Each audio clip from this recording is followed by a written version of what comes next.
The TVWAN News is proudly brought to you by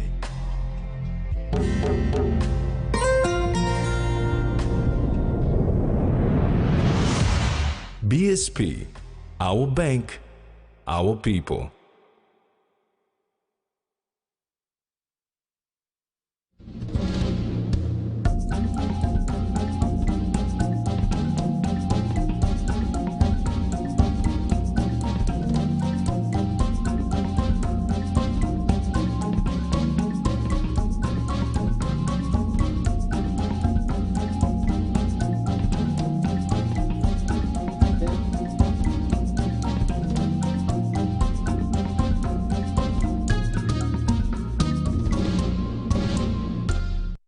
Hello, this is TV1 News. Thanks for joining us.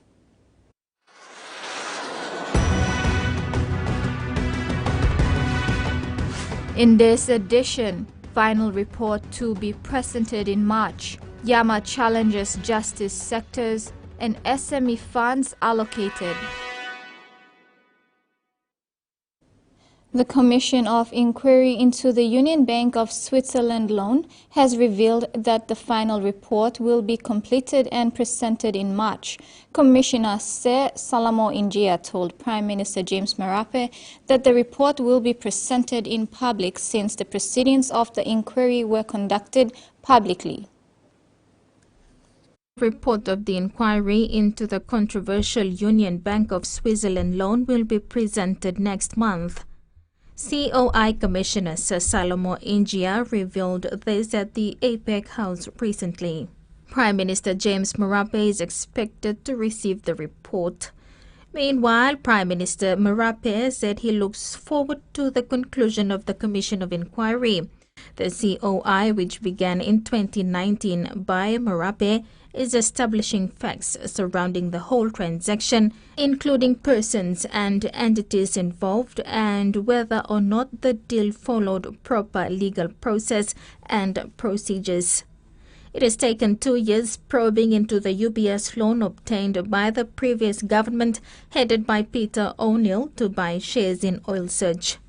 The Prime Minister said he looks forward to embracing recommendations from the report, adding that it will improve public governance in the way the country does its business, especially to ensure public money is safeguarded. COI Commissioner Sir Salamo Injia said the report will be delivered at a public hearing compared to the past where the report was taken to the Prime Minister's office and presented by a representative of the Commission. Jumaima Sugbat, TV1 News. Medan Governor Sir Peter Yama has called on law and justice sectors in Medan to provide adequate protection of human rights and freedom to which all persons are entitled to by upholding and practicing the rule of law with principles and values. Speaking at the opening of the legal year at the Medan United Church on Tuesday, Governor Yama challenged the law and justice sector as essential agents to maintain the honor and dignity of their profession.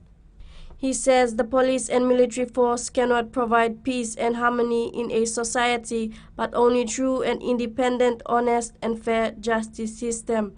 Law and order issues would not be a problem for the country. The governor also thanked the Medan National Court for their initiative of taking national court into the rural districts of Medan. Yama says this is in line with the provincial government's Going Rural policy and he promised to support the initiative.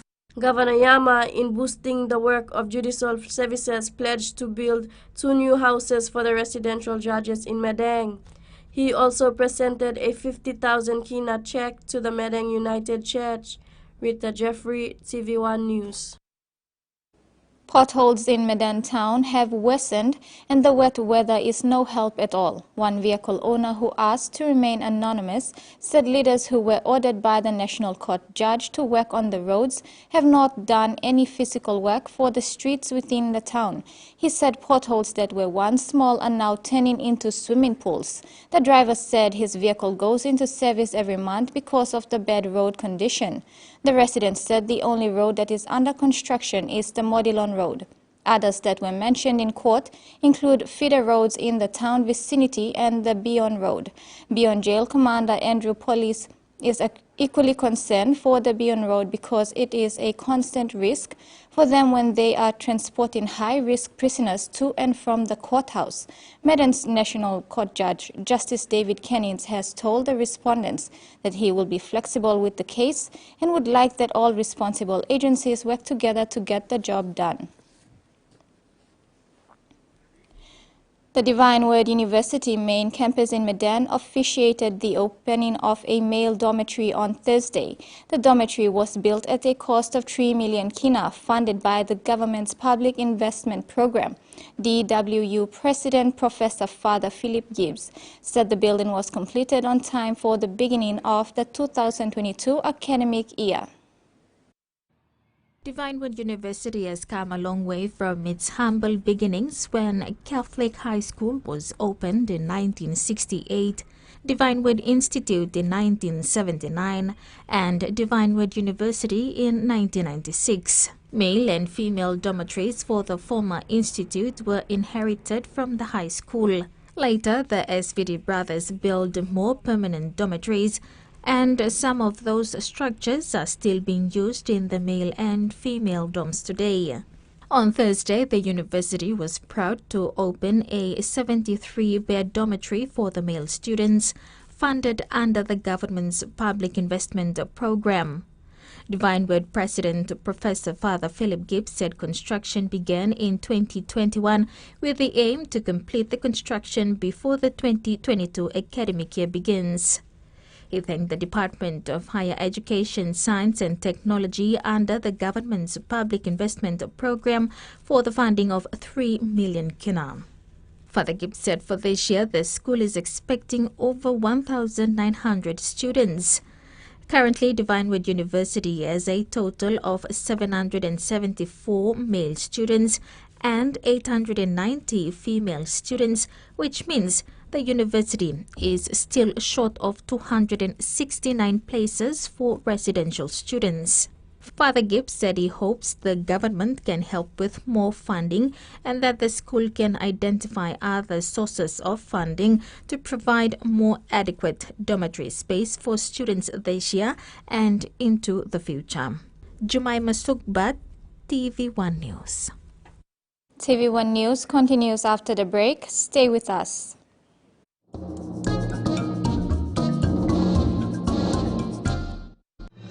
Experience a convenient and smarter way to do your banking with BSB Mobile Banking. You don't have to leave the office or your home to pay for bills. You can view your account balance, transfer funds, top up phone credits, or purchase easy paid units wherever you are.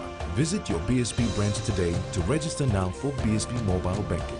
BSB Mobile Banking, the smarter way to bank. BSB, our bank, our people.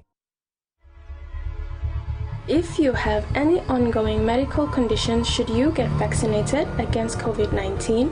For most conditions, the answer is yes. When you have an ongoing medical condition like cancer, chronic lung disease, heart disease, diabetes, or HIV, your immune system may be weakened and you are at an increased risk of being hospitalized from the COVID-19 virus. The COVID-19 vaccine helps strengthen your immune system to protect you from severe illness and death. Talk to a health worker about the benefits of vaccination if you have an ongoing medical condition. Vaccination against COVID-19 is the best way to keep everyone safe. Call the COVID-19 helpline on toll-free number 1-800-200. This message is authorized by the National Department of Health and supported by the Media Development Initiative under the PNG Australian Partnership. Back to school 2022 i come up easy through one-time roots rice. 600 per line, I can get sans lo win him 500 kina, lo hap pony mark, lo 300,000 kina. Lo got sans lo win, you must buy him 10 kg roots rice product, write him contact details below on top lo empty bag, na drop the entry inside lo entry box lo store. Vieni mipla online or sek him store lo kisi motok save. Win him school fee money one-time roots rice. Good pella rice, good pella price. When skin tends to lack natural oil, it is termed dry skin. Refresh and rehydrate with the Neutrogena Hydro Boost range. Here's a simple 3-step routine. 1. Hydro Boost Cleanser. It is gentle, won't clog pores, and adds moisture to the skin, unlike soap. Step 2. A moisturizer, such as this one, for replenishment. Step 3. Bright Eyes. This specially formulated eye roll-on infuses moisture around the delicate eye area. And there you go. Be beautiful, be you. Dear son, you ask me how I live such a good life. Yes, I've had some good luck, like the day I met your mother. But it wasn't always that way. I've made some good choices too, like working hard and keeping my super with NASFAN. They looked after it for me, which meant I could concentrate on looking after my family. Living each day, knowing that when the time came, I'd be ready for tomorrow. Love, Dad. It's on again. It's back to school with Colgate and Protex. 100,000 kina worth of prizes to be won. Win laptops, tablets and 250 kina shopping vouchers. Simply purchase 2 or more Colgate and Protex branded products, write your name and contact details at the back of the receipt, drop it in the entry bin in participating stores for a chance to win. Promotion begins 1st February and ends 31st March 2022. Hurry! Go to your nearest participating store and purchase Colgate and Protex products to win. Terms and conditions apply.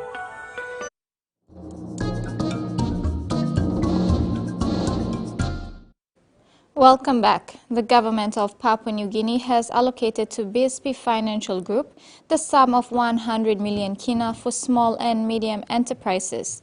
Prime Minister Marape made the announcement in a presentation to the bank's Chief Executive Officer Robin Fleming before his departure for official state engagements.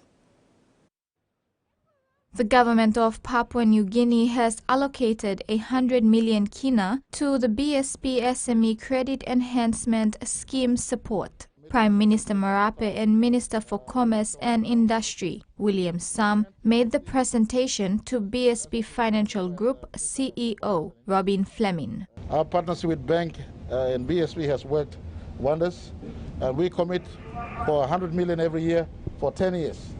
So that BSP could have that as an added layer of security and land for Papuans who want to be in the space of business. The bank's CEO thanked the Prime Minister and his government for supporting the scheme. Fleming said since November 2020, the bank has lent more than 120 million kina. The funds allocated to BSP by the government are funds held in trust for the independent state of Papua New Guinea. Fleming also stated the funds are not just lent to customers, but also ensures that customers are able to repay those loans, a bigger success than providing the loans in the first place. And now we're looking to ensure that with the assistance Department of Commerce and Industry, we can get more traction outside of Port Moresby and Lae and get more of our customers in the other regional centres with the assistance of Commerce and Industry to be able to provide ongoing lending to the lifeblood of the country, which is the SME market. And we thank the government for supporting the scheme. Thank you, Prime Minister. The National Cultural Commission launched its 2022 National Cultural Events Calendar and Annual Operation Plan at the APEC House on 2nd of February. Officiating the launch was Samarai Muro MP and Tourism Minister Isi Henry Leonard. Minister Leonard said COVID-19 has repositioned and realigned their efforts and vision in promoting PNG's culture and tourism programs. National Cultural Commission Executive Director Stephen Kilanda said the launch of the calendar and annual operation plan signify the work they have so far launched, developed and sanctioned with almost 77 cultural festivals and cultural shows in the past 3 years. Kilanda said COVID-19 challenges did not deter them from hosting many festivals and shows in the rural settings, all with complete adherence of the mandatory COVID restrictions. We can't wait for COVID-19 to stop down now. We have to stop 80% of the festivals and shows at rural areas and at the community level and at district levels. Mr. Kilanda said the annual operation plan is a tool that will help the NCC assess its performance of its 5-year corporate plan and the national cultural policy that is currently underway. Member for Samarai Muro and Minister for Tourism, Arts and Culture Isi Henry Leonard said COVID-19 has actually repositioned and realigned their efforts and vision in promoting our culture and tourism programs. Now, these two important events, actually they operate, concurrently. They operate concurrently. So the launch of this event actually set in motion and aligns the way forward for this year for the National Cultural Commission. Minister Leonard was grateful that there is a plan in place that will be used to promote culture in events in the country. Minister Leonard said we must first align and promote our culture through festivals and shows in the displays of art, song and dance. Cultural festivals is the way to go. Carol Kidu Jr., TVWAN News. The PNG OC has expressed great sadness on the passing of former PNG Baseball and Softball Confederation President Ralph Tarasomo, who was the deputy chair of the Justification Committee attached with Team PNG at the time of his passing. From 2016 to date, Tarasomo was a member of the Team PNG Justification Committee and remained as deputy chair to the committee's chair, Kila Dick. PNGOC joins the rest of the sporting fraternity in mourning the loss of a vocal and dedicated sports administrator and expressed heartfelt sympathies towards the Tarasomo family on his passing on January 27th. In a brief statement, President Sir John Dawanikura expressed sincere condolences to late Tarasomo's 3 children, Talita, Jack and Salagil. Sir John added that the passing of late Tarasomo is a great loss to the sports fraternity and the country. And that ends the news segment. Sports is next. Stay tuned.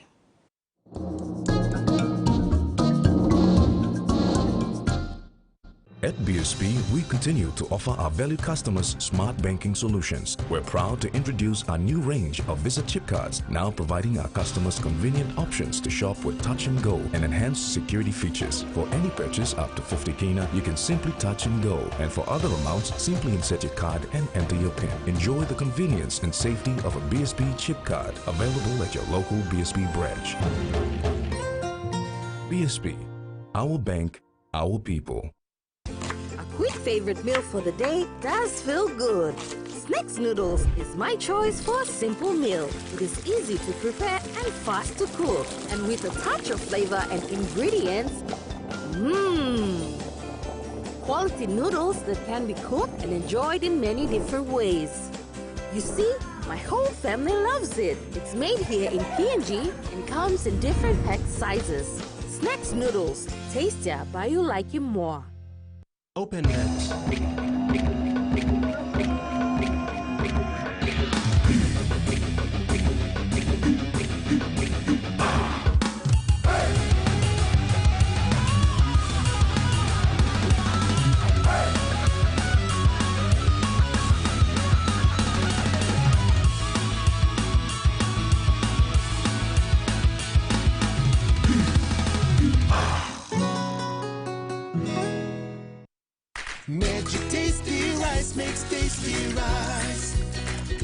Making white flour rice become my favorite below family one-time meat tasty belong Maggie tasty rice.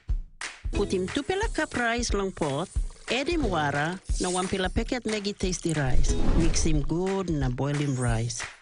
Make him white flour rice come up tasty one-time Maggie tasty rice. Maggie, the taste PNG loves.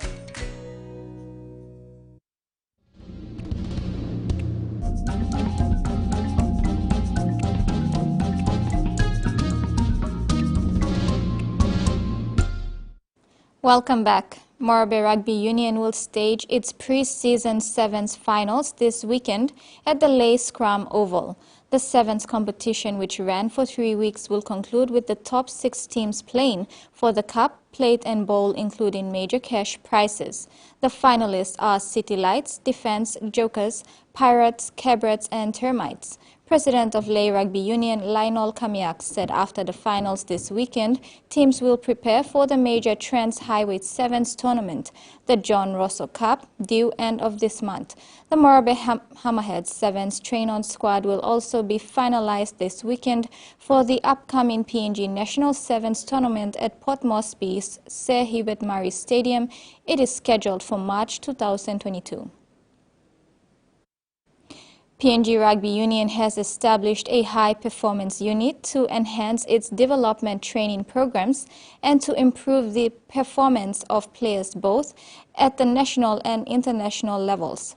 The HP Center is part of the PNG RU Inclusive Programs and will be based at the revamped Sir Hubert Murray Stadium, Gymnasium and Oval Facility in Port Moresby.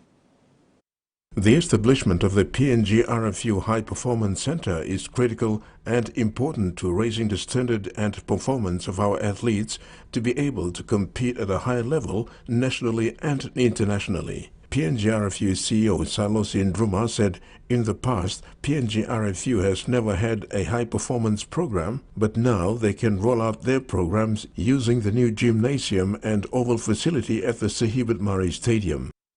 With the high performance unit that we've established, that's going to prepare the team well before we can go and compete. So my expectation, I know we can do better this time around, and we have to try we have to start somewhere, and now we're starting this year, and I hope that, we'll just go forward from here. Ndruma also announced former PNG Puk rap and coach Billy Rapila will take charge of the center as high performance manager.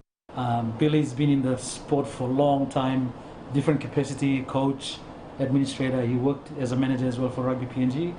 I think he's the right person to look after our high performance program because he's been through all those areas, and I know he'll bring a real good, leadership in the HPU. To assist and facilitate for the inclusion program and a busy 2022 rugby calendar, PNG RFU has also increased its office staff to 15. Terry Longwood, TVWAN Sports. West New Britain franchise the Kimber Cutters have announced their train-on squad for the 2022 pre-season training. The 42-man squad will be assembled this week and will go through medical checks before they commence training. Cutters team manager Freddie Kumai said the train-on squad was selected from the recent Coca-Cola Ipatas Cup Kimber Challenge.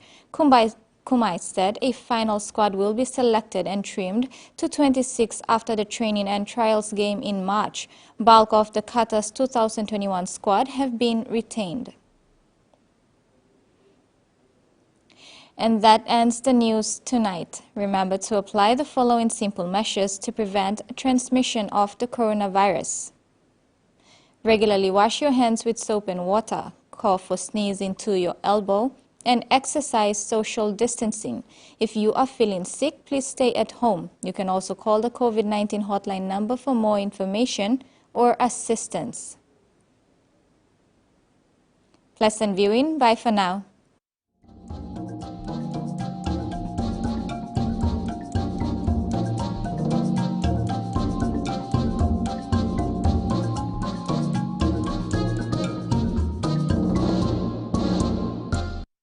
The TVWAN News was proudly brought to you by